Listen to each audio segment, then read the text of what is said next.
सरहदी इलाकों में बॉर्डर पर फायरिंग होती रहती है, इसलिए उन्हें पता है कि कब क्या करना है और कब बंकर्स में जाना है। लेकिन देश के दूसरे हिस्सों के लोगों में 1971 के बाद कभी जंग के हालात नहीं देखे, इसलिए जो देश के दूसरे हिस्से हैं वहां कल मॉक ड्रिल होगी।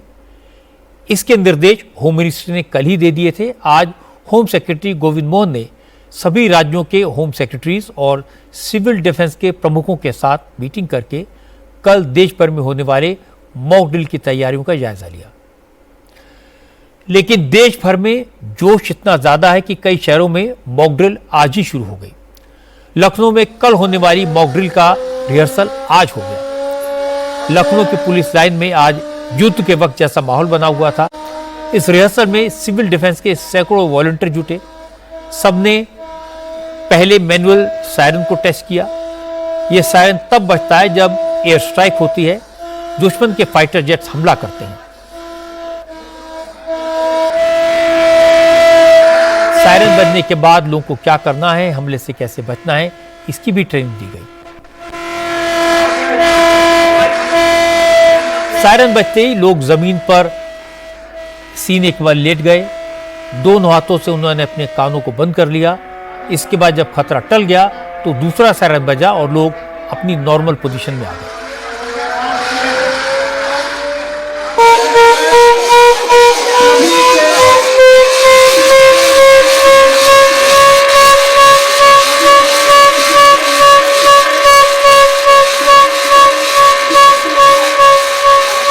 दूसरी ड्रिल में लोगों को यह बताया गया कि हमले के बाद अगर कहीं आग लग जाए तो क्या करना है, आग पर कैसे काबू पाना है। लोगों को बताया गया कि आग पर एक गीला कंबल डालें, ऑक्सीजन की सप्लाई रोकें जिससे आग तुरंत बुझ जाए। यहाँ पर बताया जा रहा है कि हवाई हमला हो गया है, उसके बाद ये सायरन बजा है और सायरन बजते ही सबको सिखाया गया है कि सब जमीन पर लेट जाएं, कान में अपने हाथ रख ले। पूरी तैयारी, हालांकि कल मॉक ड्रिल होनी है लेकिन आज उसकी तैयारी की जा रही है।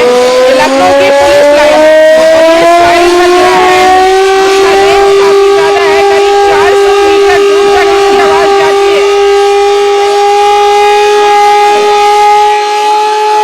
ड्रिल के दौरान बताया गया अगर दुश्मन के हमले में कुछ लोग घायल हो जाएं, एम्बुलेंस आने में वक्त लगे तो क्या करें, फर्स्ट एड कैसे दी जाए, कंबल का स्ट्रेचर कैसे बनाया जाता है, घायल व्यक्ति को सीपीआर कैसे दिया जाता है, यह सब सिखाया गया।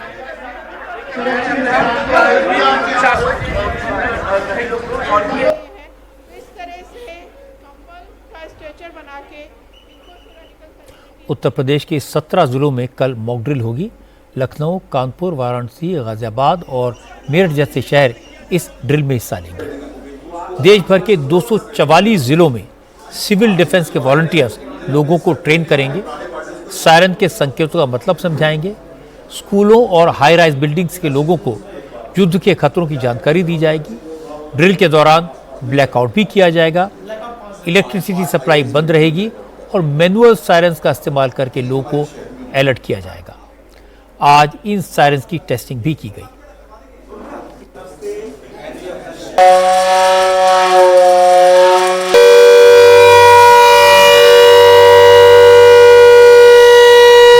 सायरन्स को हाई राइज बिल्डिंग्स की छतों पर लगाया जाएगा।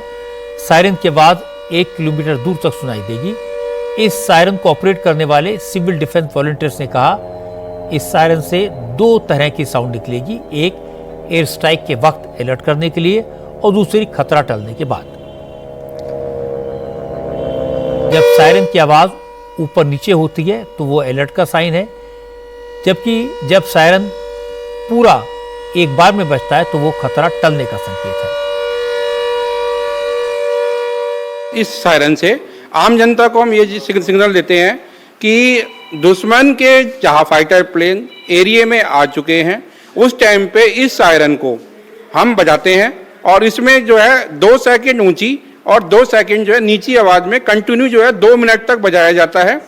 जब अगर बम्बारमेंट होने के बाद जब हमारे पास सिग्नल दोबारा फिर सिग्नल आता है कि एरिया के बम्बारमेंट में जो है जहाज आए थे वो वापसी चले गए हैं, तो उसके बाद में एक सिग्नल आता है ग्रीन सिग्नल।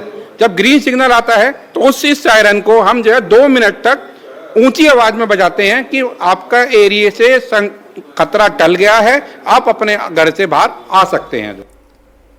ये बात सही है कि 1971 के बाद हमारे देश के लोगों ने जंग का माहौल नहीं देखा। 54 साल गुजर चुके हैं, इसलिए लोगों को जंग के हालात का अंदाज़ा नहीं है। लेकिन हर हिंदुस्तानी को भारतीय सेना के शौर्य पर पूरा भरोसा है। हर भारतीय को यकीन है कि पाकिस्तान तो जवाब देने की स्थिति में नहीं है, और अगर पाकिस्तान ने जवाब देने की कोशिश की तो वो ज़्यादा टिक नहीं पाएगा।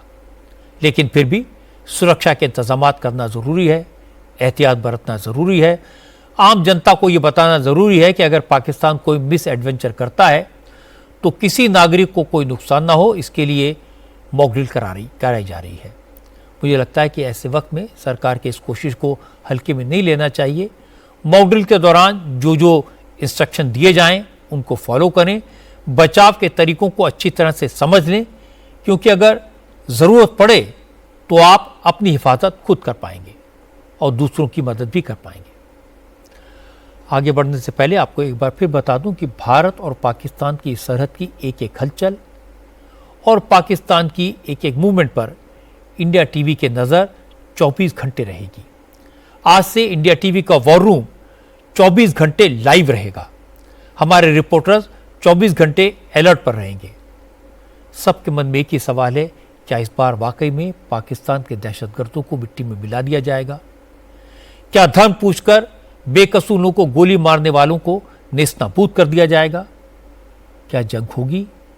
अगर हुई तो वॉर कब तक चलेगी? तो एक बात पक्की है, इस बार वो होगा जिसकी पाकिस्तान ने सपने में भी कल्पना नहीं की होगी। और यह भी तय है कि भारत इस बात की चिंता नहीं करेगा कि पाकिस्तान रिटेलिएट करेगा तो क्या होगा। भारत को इस बात की भी परवाह नहीं है कि पाकिस्तान के पास न्यूक्लियर बम है।